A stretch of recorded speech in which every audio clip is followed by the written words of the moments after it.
Ini adalah episode ke-7. Pada 6 episode sebelumnya, kita sudah menjawab 9 dari 10 argumen yang selama ini membuat kita yakin bahwa bumi berbentuk bola. Topik terakhir, anggapan bahwa Flat Earth mundur 500 tahun akan dibahas lewat beberapa episode. Episode ini khusus membahas masalah secret societies yang merupakan landasan ideologis dari elit global. Siapakah mereka? Bagaimana mereka bisa mendominasi dunia tanpa kita sadari? Dan apa pentingnya soal ini untuk kita? Media-media dan film-film sering menggambarkan konspirasi sebagai teori yang hanya dipercaya oleh orang-orang paranoid. Itulah propaganda yang dilakukan agar orang yang membongkar konspirasi mereka dianggap sebagai orang gila. Konspirasi berasal dari bahasa Romawi atau Itali. Conspirare, spirare itu bernafas, kon itu bersama. Conspirare, bernapas bersama, bersekongkol dan bersiasat secara diam-diam seperti berbisik. You can only whisper it. Anything more than a whisper, and it would vanish. It was so fragile. And I fear that it will not survive the winter. Maximus, let us whisper now, together, you and I.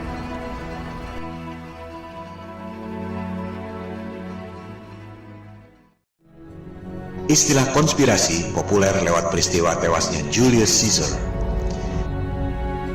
Ia ditusuk belati oleh 13 orang pengikut setianya yang sebelumnya merencanakan secara diam-diam. Conspirare, bernapas bersama. Konspirasi adalah khas perilaku secret societies yang gemar menyimpan rahasia di tempat ramai melalui kode-kode dan berbagai simbologi. Konspirasi dan secret societies adalah nyata, bukan teori. Mari kita dengar pidato Presiden John F. Kennedy tentang konspirasi dan secret societies. The very word secrecy is repugnant in a free and open society, and we are, as a people, inherently and historically opposed to secret societies, to secret oaths, and to secret proceedings.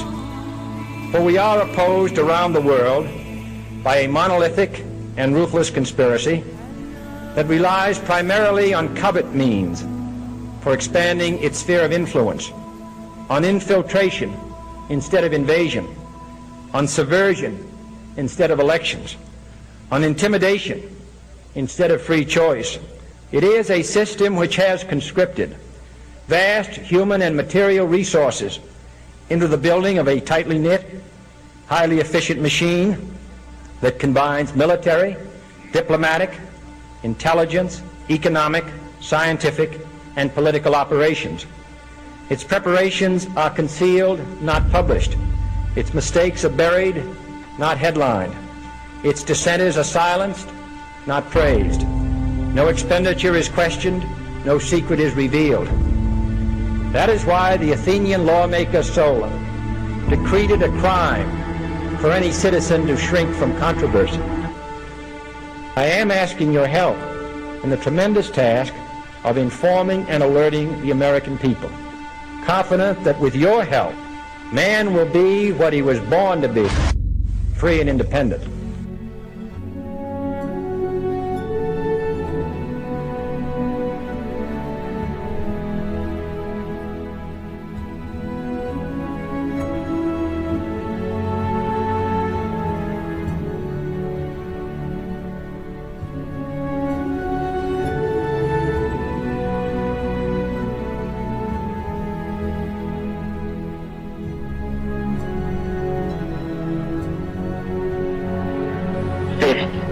Social justice.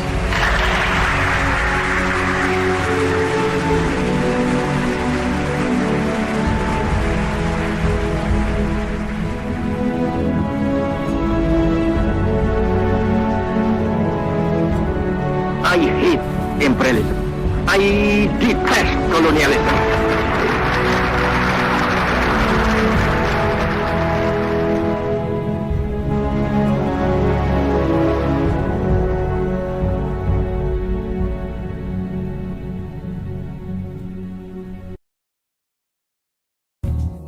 Kita sudah mendengar pidato JFK.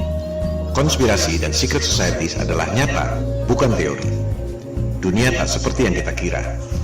Mari kita tes persepsi kita versus realitas yang sebenarnya. Persepsi, Amerika Serikat, Jepang, Inggris, Prancis adalah negara-negara yang kuat perekonomiannya. Betul? Mari kita lihat situs worlddebtclock.org. Di situ tercantum hutang-hutang setiap negara, berubah setiap detik sesuai tingkat suku bunga. Tercantum pula GDP atau pendapatan kotor domestik dan jumlah penduduk. Supaya lebih mudah dicerna, kita masukkan angka-angka itu dan kita buatkan tabelnya. Kita lihat, negara yang hutangnya paling banyak di dunia adalah Amerika Serikat. Hutangnya 19,1 triliun dolar. Disusul oleh Jepang, China, Jerman, Prancis, Inggris. Kita masukkan pula Indonesia, Singapura, Malaysia, dan Rusia. Tabel seperti ini tak ada di Google atau YouTube. Anda harus membuatnya sendiri. Coba Anda pikirkan, negara-negara maju itu utang pada siapa? Siapa yang lebih kaya dari negara-negara sehingga mampu memberi utang pada negara-negara? Kalau Amerika Serikat disebut superpower, yang memberi utang itu berarti lebih superpower dari Amerika Serikat. Hutang Amerika Serikat 19,1 triliun dolar. Kita lihat laporan Bank Sentral Federal Reserve. Jumlah dolar dalam peredaran 1,4 triliun dolar. Berarti Amerika Serikat hutangnya 13 kali dari jumlah dolar dalam peredaran. Indonesia sama saja. Hutangnya 5.400 triliun rupiah, jumlah rupiah dalam peredaran 528 triliun rupiah. Indonesia hutangnya lebih dari 10 kali jumlah rupiah dalam peredaran. Mungkin agak sulit mencerna angka-angka itu, karena dalam US dollar dan jumlahnya kelewat besar. Oke, kita permudah. Kita rupiahkan dan kita bagi dengan jumlah penduduk masing-masing. Ternyata, hutang per penduduk yang paling besar jumlahnya adalah Jepang, disusul Amerika Serikat, dan seterusnya. Indonesia hutangnya 20,6 juta per penduduk. Artinya, semua penduduk Indonesia, dari bayi sampai kakek nenek, rata-rata punya utang 20,6 juta rupiah per orang. Kalau di rumah Anda ada 5 orang, baik yang tinggal di rumah mewah ataupun di kolong jembatan, hutangnya 103 juta rupiah per keluarga. Padahal Anda tak pernah menerima uangnya. Itu masih mending. Jepang lebih hancur lagi. Satu orang menanggung utang 932,6 juta rupiah. Amerika Serikat, satu orang menanggung hutang 788,3 juta rupiah. Mungkin ada yang mengatakan pendapatan mereka juga besar. Oke, kita bandingkan hutang per kapita dengan GDP per kapita. Meski sebenarnya GDP itu termasuk pendapatan perusahaan asing di negara yang bersangkutan, sebenarnya kurang tepat untuk menggambarkan pendapatan per penduduk. Untuk mudahnya, dalam bahasa awam, GDP ini kita sebut saja pendapatan kotor. Kita lihat, pendapatan kotor per penduduk versus hutang per penduduk. Jepang nomor 1. Hutangnya satu orang 217% dari pendapatannya. Amerika Serikat nomor 2. Hutangnya satu penduduk 106% dari pendapatannya. Indonesia masih mendingan. Hutang per penduduk 46,7% dari pendapatannya. Inilah kelakuan elit global. Grand design-nya adalah membangkrutkan semua negara di dunia, menghancurkan semua agama di dunia, agar tunduk pada tatanan dunia baru, New World Order. Mereka sudah melakukan ini selama 250 tahun terakhir. Mereka percaya bahwa mereka adalah orang-orang terpilih yang mendapat pencerahan dari Lucifer, sang iblis. Mereka percaya bahwa mereka ditakdirkan untuk menjadi Tuhan di dunia, dan umat manusia sedunia lainnya menjadi budak-budaknya. Ideologi ini sudah ada sepanjang sejarah umat manusia. Mereka adalah titisan doktrinal dari Raja Nimrod yang membangun menara Babel menjulang tinggi ke langit untuk menantang Tuhan yang menciptakan banjir Nuh. Cara mereka memandang dunia dan kehidupan sangat beda dengan kita. Yang kita bilang iblis, mereka bilang Tuhan. Yang kita bilang pembunuhan yang keji, mereka bilang ritual kurban yang suci. Mereka adalah antitesis dari kita. The Antichrist, bahasa Arabnya Al-Masih Ad-Dajjal. Alirannya disebut Freemason, New Age. Dulunya disebut Mystery School. Itulah cikal bakal secret societies, bersembunyi di tempat ramai, seperti iblis di kegelapan yang siap memaksa manusia. Tokoh Mystery Schools modern yang paling berpengaruh ajarannya adalah Madame Blavatsky, seorang cenayang asal Rusia. Anda lihat judul bukunya, The Secret Doctrine, gabungan dari sains, agama, dan filsafat. Anda ingat Hitler mengatakan bangsa Jerman adalah bangsa pilihan keturunan bangsa Arya? Pernahkah Anda pikir bagaimana mungkin orang bule Jerman mengaku keturunan bangsa Arya, bahasa Sanskerta? Jika Anda perhatikan, bahkan logo Nazi pun bernama swastika, Sanskerta. Itulah pengaruh Blavatsky lewat bukunya The Secret Doctrine. Nazi didirikan oleh Thule Society, penganut aliran mistik Blavatsky. Jika di Jerman aliran Blavatsky berkembang menjadi Thule Society, pendiri partai Nazi, di Amerika Serikat ajaran Blavatsky berkembang menjadi sekte The Order of Death. Simbolnya tulang tengkorak. Oleh sebab itu, orang lebih mengenalnya dengan sebutan sekte Skull and Bones.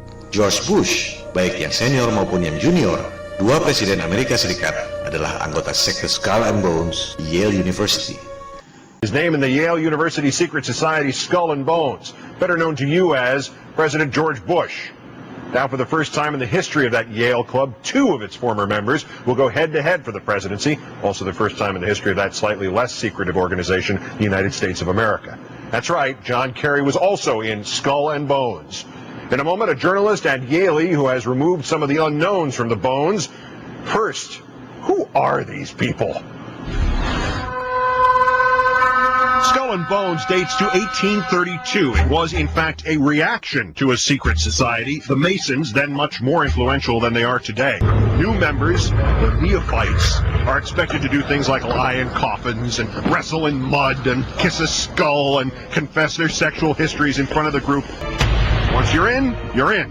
Skull and Bones is for life. Henry Luce, who created Time Magazine and all its cousins. Harold Stanley, founder of Morgan Stanley. Henry Louis Stimson, the Secretary of War under FDR and Truman. William F. Buckley. Averill Harriman, longtime governor of New York.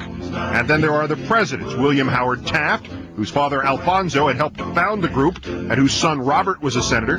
George Herbert Walker Bush, whose father Prescott was a bonesman and a senator. The current President Bush, his opponent is John Kerry, bonesman, class of 66. You both were members of Skull and Bones, a secret society at Yale. What does that tell us? Not much, because it's a secret. You were both in Skull and Bones, the secret society. It's so secret we can't talk about it. One a Democrat, one a Republican, miles apart on the issues, but both rooted in the same secret Yale society. Apakah persamaan antara Hitler dan Bush? Jawabannya, mereka sama-sama penganut aliran mistik Blavatsky, secret societies. Ajarannya berakar pada Raja Nimrod. Dalam kepercayaan mereka, surga Firdaus alias Paradise, Taman Eden, adalah Atlantis. Mereka percaya dulunya berjaya di situ. Atlantis tenggelam dalam semalam oleh banjir Nuh. Sebagian kecil orang selamat dan membangun peradaban baru di Sumeria, Mesopotamia, bangsa Babilonia kuno. Oleh sebab itulah Nimrod membangun menara Babel, menjulang tinggi ke langit untuk menantang Tuhan yang menciptakan banjirnya. Mereka memang membenci ketuhanan dan agama-agama. Ini sudah berlangsung ribuan tahun. Jangan heran jika ada sekelompok orang yang memang betul-betul ingin menghancurkan agama-agama di dunia. Jangan heran jika ada kelompok yang memang ingin mengganti ketuhanan dengan Tuhan palsu berkedok sains modern. Mereka adalah antitesis dari agama. The Antichrist, Al-Masih Ad-Dajjal. Let me give you a little inside information about God. God likes to watch. He's a prankster. Think about it. He gives man instincts. He gives you this extraordinary gift, and then what does he do? I swear, for his own amusement, his own private cosmic gag reel, he sets the rules in opposition. It's the goof of all time. Look, but don't touch. Touch, but don't taste. Taste, don't swallow. And while you're jumping from one foot to the next, what is he doing? He's laughing his sick fucking ass off. He's a tight ass. He's a sadist. He's an absentee landlord. Worship that? Never. Ribuan tahun yang lalu, aliran ini berkembang secara sembunyi-sembunyi. Mystery schools, secret societies, ritual di gua-gua. Bank of England, bank sentral negara Inggris, dibangun di atas kuil pemujaan Dewa Mitra. Itulah secret societies. Anda mungkin ingat tokoh ini, Merovingian dalam film The Matrix. Merovingian adalah raja Prancis pertama, abad ke-5. Ia mengaku keturunan Nabi Isa alias Jesus, hasil perkawinan dengan Maria Magdalena. Mystery schools, secret societies, the Antichrist. Akar historis, ideologis, dan belief system secret societies yang tergabung dalam elit global bermula 4200 tahun yang lalu. Raja Nimrod alias Namrud adalah antitesis dari Nabi Ibrahim. Mereka hidup di zaman yang sama. Jika Nabi Ibrahim dikenal sebagai bapak monoteisme atau ketuhanan yang Maha Esa alias Tauhid, Raja Namrud adalah antitesisnya, penyembah berhala, penyembah iblis, Lucifer, the Antichrist. Nabi Ibrahim dibakar hidup-hidup oleh Nimrod, tapi atas mujizat Tuhan, Nabi Ibrahim tidak merasakannya. Meski menara Babel akhirnya hancur, ajaran Nimrod tetap hidup, berkembang secara sembunyi-sembunyi. Mystery schools, secret societies. Di abad ke-5 Masehi, tercatat Merovingian, dinasti Raja Prancis pertama, menganut aliran ini. 600 tahun kemudian, masih di Prancis, sekitar tahun 1090, aliran ini dikembangkan oleh Godefroy de Bouillon menjadi sebuah sekte bernama The Poor Fellow Soldiers of the Christ and of the Temple of Solomon, disingkat Knights Templar. Knights Templar adalah sekte penyembah iblis. Mereka bukan tentara Kristen beneran. Inisiasinya dilakukan dengan meludahi salib, the Antichrist. Dari namanya saja, jelas terlihat bahwa sekte ini berorientasi pada Temple of Solomon atau kuil Nabi Sulaiman di Yerusalem, tempat dulu disemayamkannya the Ark of the Covenant atau tabut Nabi Musa. Knights Templar terobsesi dengan tabut itu. The Ark adalah tempat untuk menyimpan batu bertuliskan 10 perintah Tuhan. The Ark dikenal sebagai benda supranatural tertinggi dalam sejarah umat manusia. Referensi mengenai The Ark bisa Anda lihat di Alkitab Taurat, Alkitab Zabur atau Mazmur, Alkitab Injil, dan Kitab Suci Al-Quran. Mungkin Anda pernah menonton film Indiana Jones, Raiders of the Lost Ark. Memang seperti itu yang digambarkan dalam kitab-kitab suci. The Ark memancarkan pilar-pilar awan, pilar cahaya, dan pilar api. Bahkan dikisahkan bahwa The Ark dapat membuat aliran sungai Yordan berhenti, persis seperti Nabi Musa membelah Laut Merah. Padahal, ketika di sungai Yordan itu, Nabi Musa sudah wafat. Ketika akhirnya Nabi Daud berhasil membangun kerajaan di Palestina, ia memerintahkan putranya, Nabi Sulaiman, untuk membuat kuil khusus guna menyimpan The Ark. Maka dibangunlah Temple of Solomon oleh Nabi Sulaiman. Lokasi Temple of Solomon adalah di Temple Mount atau Bait Suci alias Al-Haram Asy-Syarif atau tempat suci yang mulia. Itu adalah tempat suci bagi 3 agama, Yahudi, Kristen, dan Islam. Temple of Solomon atau disebut juga Bait Allah dibangun khusus untuk satu tujuan, menyimpan the Ark of Covenant. Maka disimpanlah tabut itu di atas sebuah batu dan dibuatkan kamar khusus, the Holy of Holies, yang suci dari yang suci. Batu tempat menyimpan the Ark itu disebut As-Sakrah. Saat ini, batu As-Sakrah ada di dalam Masjid Al-Sakrah atau Dome of the Rock. Lokasinya di seberang Masjid Al-Aqsa.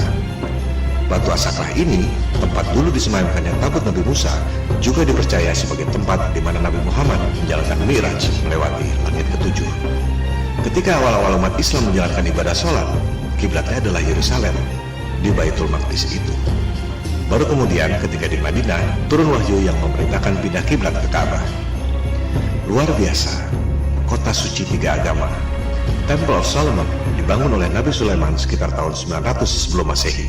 The Ark of Covenant hanya bertuah jika ada orang yang memiliki derajat spiritual yang sangat tinggi, seperti Nabi Musa, Nabi Daud, Nabi Sulaiman, dan lain-lain. Dalam bahasa awam, harus ada kuncennya. Jika tak ada holy man, maka tabut itu hanya peti biasa yang tak ada tuahnya. Itu sebabnya Temple of Solomon bisa dihancurkan oleh Raja Nebukadnezar II 300 tahun kemudian. Nebukadnezar II adalah Raja Neo-Babylonian atau Irak sekarang. Saddam Hussein dikenal mengklaim dirinya sebagai keturunan Nebukadnezar II yang menghancurkan Temple of Solomon. Sisa-sisa runtuhan Temple of Solomon inilah yang kemudian menjadi tembok ratapan. Tempat bangsa Yahudi meratapi kesedihan, awalnya akibat hancurnya kejayaan yang dibangun oleh Nabi Daud dan Nabi Sulaiman. Sejak diserang Nebukadnezar 2600 tahun lalu, tabut Nabi Musa hilang sampai sekarang. Tak ada yang tahu di mana tempatnya. Masjid Al-Aqsa dan Masjid Al-Sakrah dibangun abad ke-7, 1200 tahun setelah Temple of Solomon hancur. Kuil Nabi Sulaiman sudah hancur 1200 tahun sebelum Islam lahir. Umat Yahudi, Kristen, dan Islam di Yerusalem adalah tetangga yang rukun. Mereka tak pernah perang. Tak akan ada perang jika tak ada yang provokasi. Umat 3 agama hidup rukun bertetangga selama ribuan tahun. Baru ada konflik setelah dipecah belah oleh Inggris melalui British Mandate on Palestine 1922 yang berbuntut lahirnya negara Israel tahun 1948. Kita akan membahas soal adu domba elit global ini nanti. Silakan Anda buka situs Old City Jerusalem di Wikipedia. Ada keterangan di situ.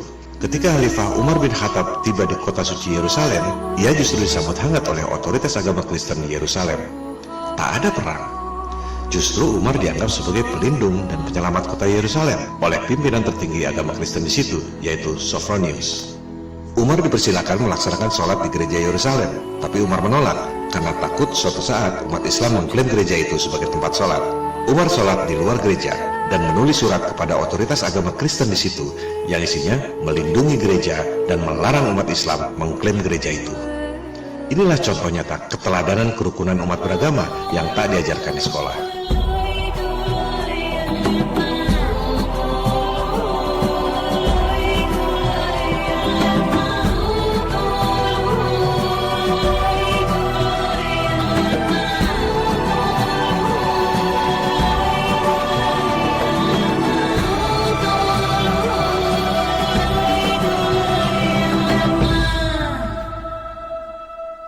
Ratus tahun kemudian, kelompok Antichrist dan penyembah iblis di Prancis, Knights Templar, tidak belajar sejarah.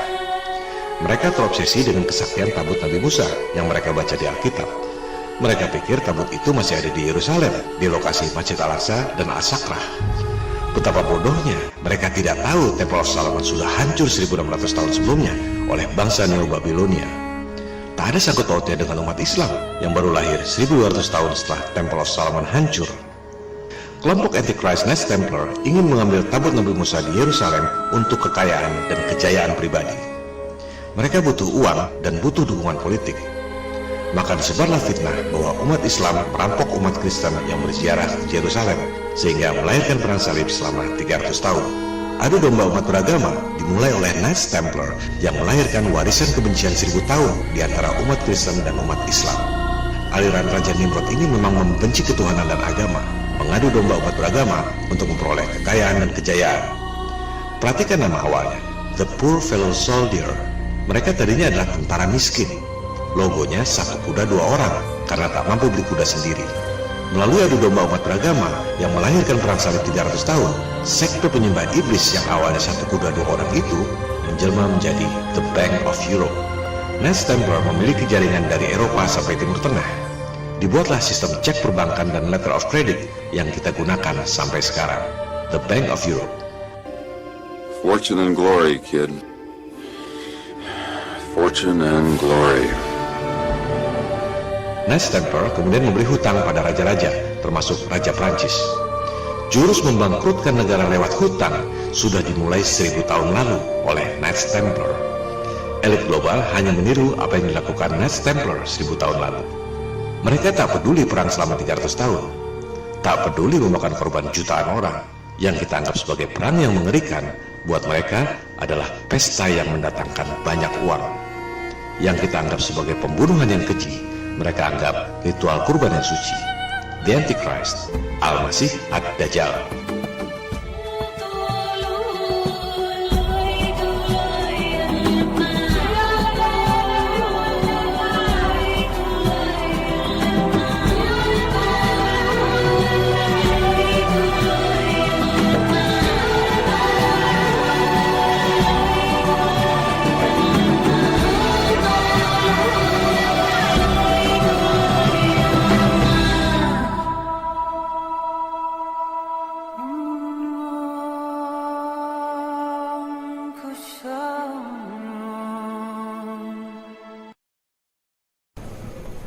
What is your opinion on my crusade? God be pleased with my sacrifice. No, he won't. Why do you say that?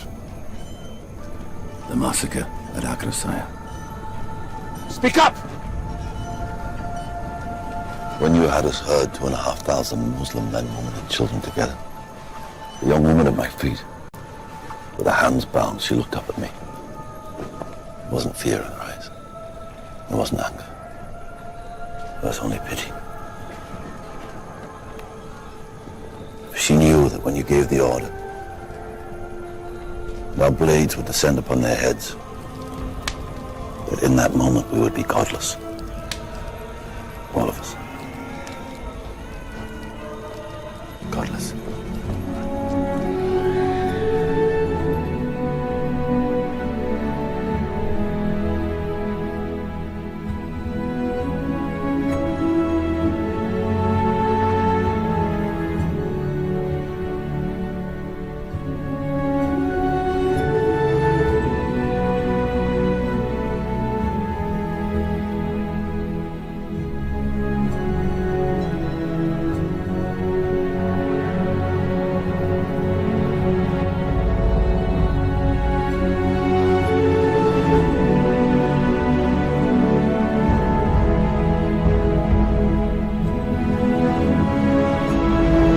Let's remember here, the people we are fighting today, we funded.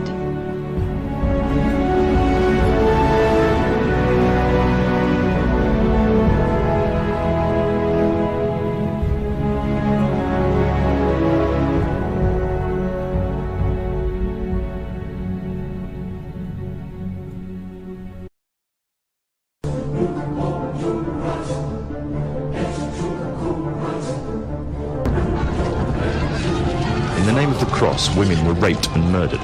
Children were put to the sword, and it is said that blood ran in the streets knee-high to the horses. 20 years after Jerusalem was taken, the Dome of the Rock was seized by a group of warrior monks calling themselves the Knights of the Temple of Solomon, or more simply, the Knights Templars. In 1307, King Philippe of France arrested them for charges of denial of Christ, homosexuality, and idol worship, as well as magic.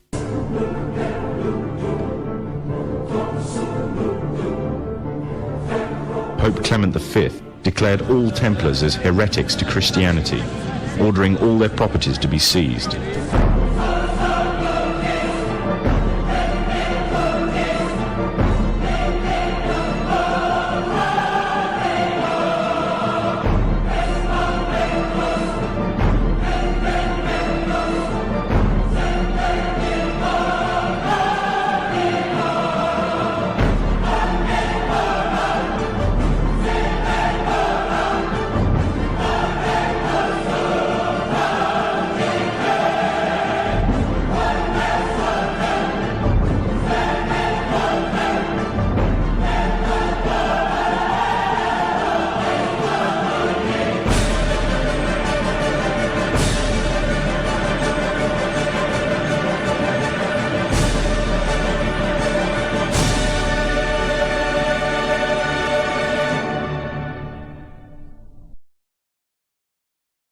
The Templars were cornered, and just when it seemed they were finished forever, a glimmer of hope arose from a seemingly certain end.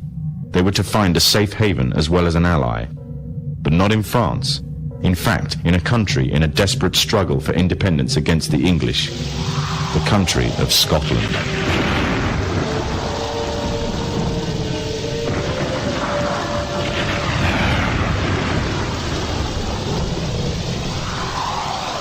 For some, Scotland's hope of independence had died with the death of William Wallace.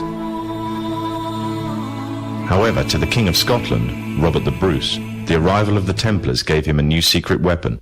Their experience, gained over 200 years of fighting the mighty armies of Islam, had made them expert in combat and warfare, and more than a match for any army brought before them. In 1314, the Templars, allied with Robert the Bruce and his army, took to the fields of Bannockburn in the long-awaited showdown with the English. Robert the Bruce's foresight paid off. The 25,000-strong English army suffered a humiliating defeat at the hands of only 6,500 men. The dream of an independent Scotland had finally been achieved.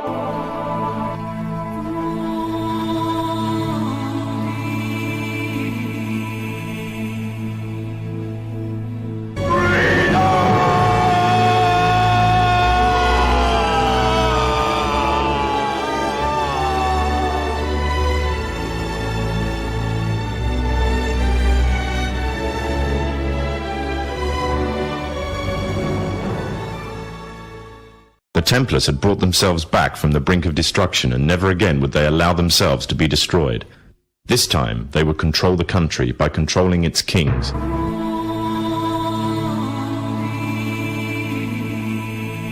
And in order to preserve their secret order, the Templars would have to die, or more precisely, the name would have to die.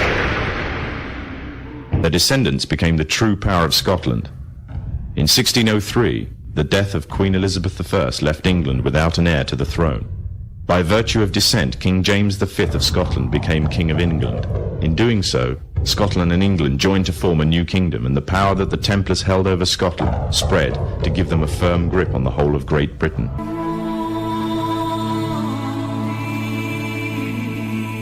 All the time they were planning, regrouping, and infiltrating positions of power in all corners of the kingdom. They had grown in both number and strength, and were now ready to coin a new identity, free from their reputation of the past, and given credibility by none other than the monarchy and aristocracy of England.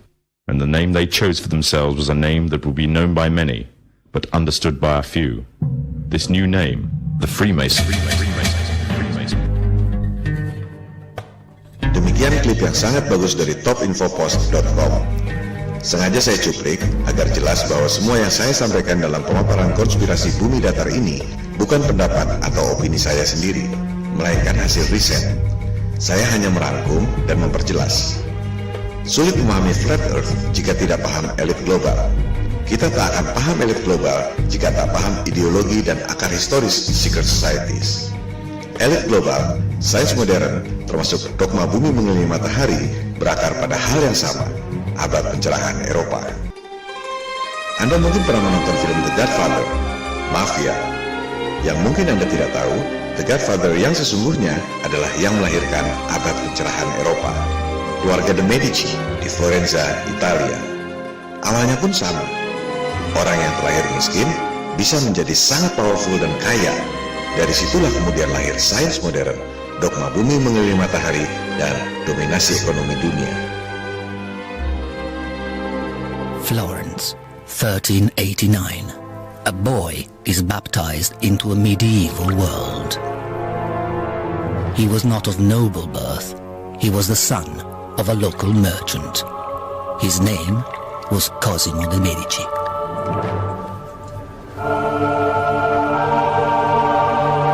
From humble beginnings, his dynasty would seek power and influence, and not stop until they secured the papacy itself.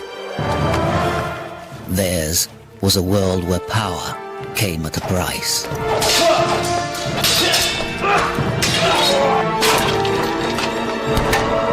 Intrigue, murder, assassination, and war.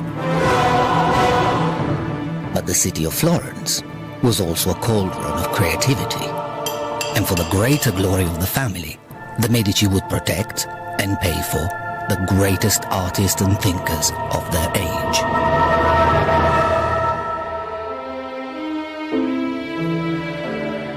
Michelangelo, Brunelleschi, Botticelli, Leonardo, Galileo. Rinascimento, rebirth, renaissance. Behind it stood the Medici, godfathers of the Renaissance.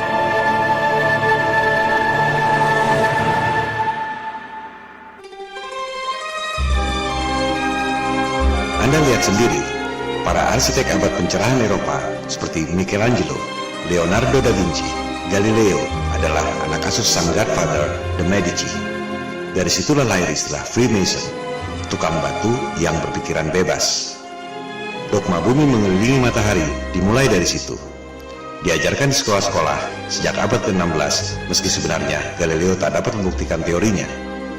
Jika bumi berputar mengelilingi matahari, maka rasi bintang seharusnya berubah setiap 6 bulan. Ini yang disebut sebagai stellar parallax yang sudah kita bahas di episode 3. Rasi bintang tidak berubah. Sebaliknya, jika bumi mengelilingi matahari dan bintang-bintang itu masing-masing terpisah jarak triliunan kilometer, Bagaimana mungkin semua bintang bergerak ke arah yang sama dengan kecepatan yang sama pula? Mereka mengatakan itu sebagai cosmic coincidence, kebetulan kosmik. Sama juga dengan mengatakan orang-orang ini jaraknya berjauhan. Yang satu di Bandung, satu di Surabaya, satu di Makassar, di Papua, dan lain-lain. Tapi karena kebetulan kosmik, kelihatannya sama besar dan sama kecepatannya. Itu adalah pembodohan. Mereka melakukan itu 500 tahun lalu karena kondisi politik saat itu. Kaum Freemason ingin lepas dari otoritas agama. Mereka punya dendam sejarah, diburu, dibunuh, dibakar oleh paus dan rajanya sendiri, dikucilkan oleh masyarakatnya sendiri. Jumlah mereka sedikit, tak akan bisa melawan umat yang banyak. Apalagi orang rela mati demi agama. Oleh sebab itu, dogma agama harus dihancurkan lewat Tuhan palsu berkedok sains modern.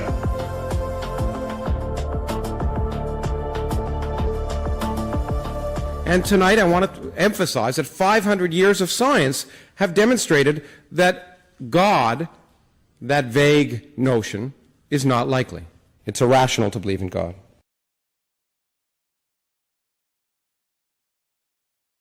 The God of the Old Testament is arguably the most unpleasant character in all fiction. Jealous and proud of it, a petty, unjust, unforgiving control freak, a vindictive, bloodthirsty ethnic cleanser, a misogynistic, homophobic, racist, infanticidal, genocidal, filicidal, pestilential, megalomaniacal, sadomasochistic, capriciously malevolent bully. So that's what you think of God? Yeah, to free yourself from primitive superstition. So religion's a primitive superstition? Oh, I think it is, yes. I think a lot of people, when they give up God, feel a great sense of release and freedom. Itulah cara untuk melemahkan umat yang banyak agar tunduk pada segelintir orang dalam tatanan dunia yang baru, the New World Order. Dari kalangan Freemason itu, kemudian lahir sebuah kelompok elit yang disebut Illuminati. Kita harus perjelas di sini, tidak semua Freemason itu Illuminati. Illuminati adalah kelompok yang sangat elit dan sangat eksklusif. Bagaimana caranya mereka bisa menguasai perekonomian, politik, sains, militer, dan diplomatik dunia? Mengapa perang, teror, dan mega proyek fiktif seperti program angkasa luar itu penting bagi mereka? Dan mengapa soal flat earth ini bisa jadi batu sandungan buat mereka? Seperti batu kerikil yang bikin jatuh raksasa. Kita akan membahas pada episode 8. Terima kasih.